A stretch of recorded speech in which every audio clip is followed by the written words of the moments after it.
মাহে রমাদানুল মুবারক কেমন দামি মাস, কেমন মহাব্বতের মাস। আল্লাহ ভালোবাসেন যে মাসকে। শুধু তাই নয়, মাহে রমাদানুল মুবারকের মাসে কোন বান্দা যদি শুধুমাত্র নফল যদি ইবাদত করে, আমার আল্লাহ সেটার বিনিময়ে ফরজের সওয়াব দান করে দেয়। আর কোন বান্দা যদি একবার ফরজ যদি আদায় করে, একটা ফরজ যদি আদায় করে, তাহলে রব্বুল আলামিন মাহ রমাদানুল মুবারকের ওই ফরজের সওয়াবকে 70 গুণ পর্যন্ত বৃদ্ধি করে দেয়। সেজন্য কিয়ামতের ময়দানে আমার নবী বললেন, আমার উম্মতদেরকে জিজ্ঞেস করা হবে, ও আল্লাহর বান্দা বলো রমজানুল মুবারক পেয়েছো কিনা? আর ইমানদার বলবে যে হ্যাঁ পেয়েছি। আল্লাহর রহমতের ফেরেশতারা খাতাগুলো দেখবে, আমলনামা খুলে দেখবে। তখন দেখবে সেই রমজানুল মুবারকের মধ্যে 30টা রোজা পালন করেছে, 30 বার ইফতার করেছেন, 30 বার সাহারি করেছেন, এবং 30 বার সেই ব্যক্তি 30টা রাত সালাতুত তারাবির মাধ্যমে রাত অতিবাহিত করেছে। আমার নবী সুসংবাদ দিয়েছে, ও বাবার উম্মত মনে রেখো, যে ব্যক্তি মান সামা রমাদানে ঈমানান ওয়া ইহতিসাবান গুফিরা লাহু মা তাকাদ্দামা মিন যানবিহি, আমার যে উম্মত মাহ রমাদানুল মুবারকের রোজাগুলা ঈমানের সাথে ইতমিনানে কলবের সাথে রোজা রাখবে, রমজানুল মুবারকের ইহতিরাম করবে, আমি রাসূল সুসংবাদ দিয়ে দিলাম, আমার সেই উম্মত আল্লাহর বান্দার জীবনের গুনাহ আল্লাহ মাফ করে দিবে।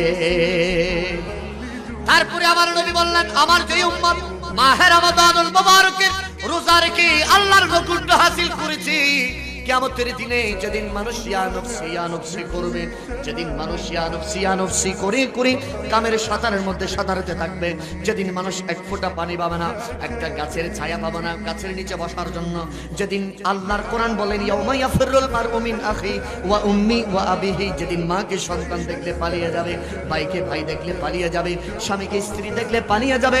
ও জামালগঞ্জের বাবারা, ও জামালগঞ্জের কোরআন প্রেমিকরা, আমার নবী বললেন, যারা দুনিয়ার জমিনে সুবে সাদিক থেকে সন্ধ্যা পর্যন্ত মাহ রমাদানুল মুবারকের সম্মান রক্ষার্থে যারা পানাহার থেকে বিরত থেকেছে, ও আমার উম্মতরা, আমি রাসূলুল্লাহ সুসংবাদ দিয়ে দিলাম, ওই কিয়ামতের ময়দানে তাম বিশ্বের যত মানুষ আল্লাহর যত বান্দা এসেছে, কিয়ামতের ময়দানে সবাই ইয়া নফসি করবে। আর আমার উম্মতের মধ্যে যারা রোজা রেখেছে, আল্লাহ কিয়ামতের ময়দানে বিশাল জান্নাতের ডাইনিং টেবিলে তাদেরকে নাজ নিয়ামতের ব্যবস্থা করবে। আর জোরে বলেন সুবহানাল্লাহ।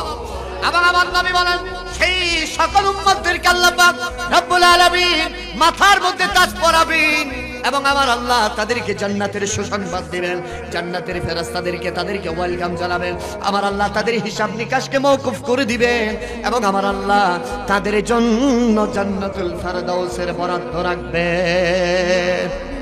আর জোরে বলেন সুবহানাল্লাহ। এবার বলেন, আজকের এই জামালগঞ্জের বাবারা হাত তুলে বলেন, রমজানের রোজা চাই কিনা? ইফতার চাই কিনা? সাহারি চাই কিনা?